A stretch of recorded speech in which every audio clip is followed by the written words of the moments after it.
আমি হয়তো এতটা ভালো পারবো না, ঝড় তুলে আগামীতেও তুলবে। আপনারা সবাই কেমন আছেন? ভালো আছেন? যাক, আমি ভালো আছি। এখন তো এই মুহূর্তে খুব ভালো লাগছে। জি।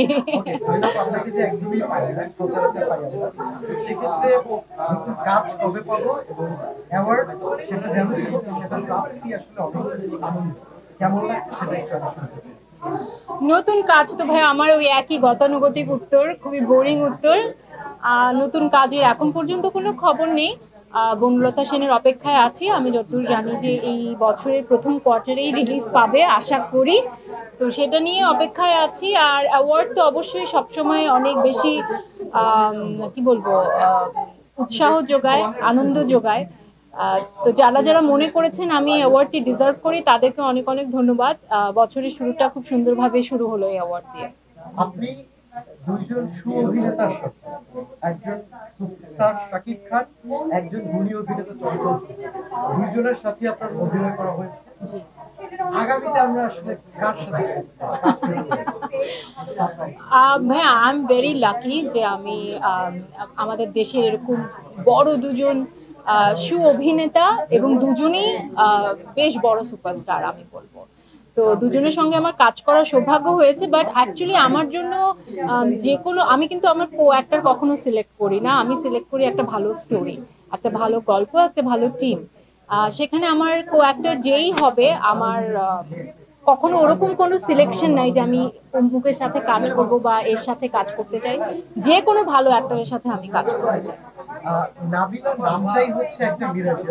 সিনেমায় যখন গেল সিনেমায় উপস্থাপনা ভালো, কিন্তু সেই জায়গা থেকে উপস্থাপনার জায়গাটা ঘাটতি না, ঘাটতি না।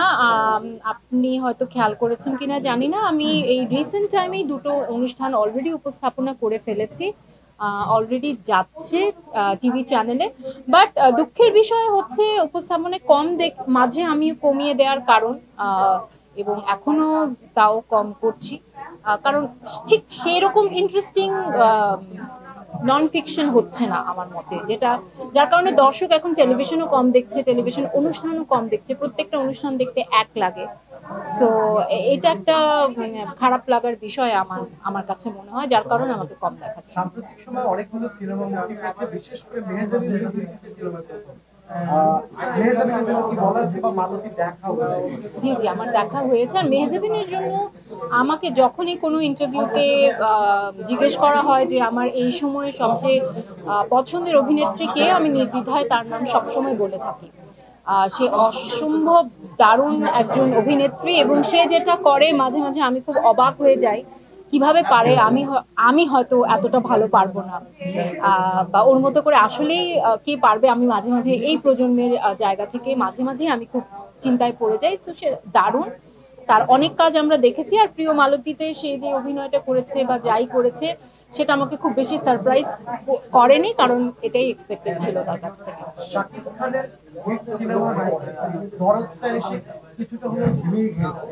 সহ অভিনেতা হিসেবে কোনো কিছু বলার আছে? দরদ শেষ প্রশ্ন, ক্যামেরা। সহ অভিনেতা হিসেবে আই থিঙ্ক উনি ওনার অভিজ্ঞতার জায়গা থেকে উনি আমার চেয়ে অনেক বেশি অভিজ্ঞ, senior. And I think with time উনিও বেশ মানে সিলেক্টিভ হয়েছেন ওনার কাজের ক্ষেত্রে। আর অনেকগুলো কাজ করতে গিয়ে আসলে আপনি কাজ করার সময় বুঝবেনও না যে কোন কাজ খুব ভালো হবে, কোনটা ঝিমিয়ে যাবে, কোনটা কি হবে। বাট আই থিঙ্ক ওনার প্রত্যেকটা সিনেমাই আসলে বক্স অফিসে সেরকম কি বলবো, ঝড় তুলে আগামীতেও তুলবে। 10 সেকেন্ডের একদম তাণ্ডব সিনেমায় আপনার একটা গুঞ্জন চলছে, এটা আসলে সত্যতা কি? তাণ্ডব হবে কিনা বা এরকম কোনো গুঞ্জন আছে কি? আমাদের কানে আছে। আমার কানে কেন আসে না? আমি এরকম কোনো সিনেমায় যদি পার্ট হতে পারি আমার খুব ভালো লাগবে। বাট এটা নিতান্তই গুঞ্জন, এখন পর্যন্ত আমার সাথে কোনো কথা হয়নি। আশা করি আপনার মতো একজন সুঅভিনেত্রী বাংলাদেশের ইন্ডাস্ট্রি ব্যবহার করবে। অবশ্যই দোয়া রাখবেন।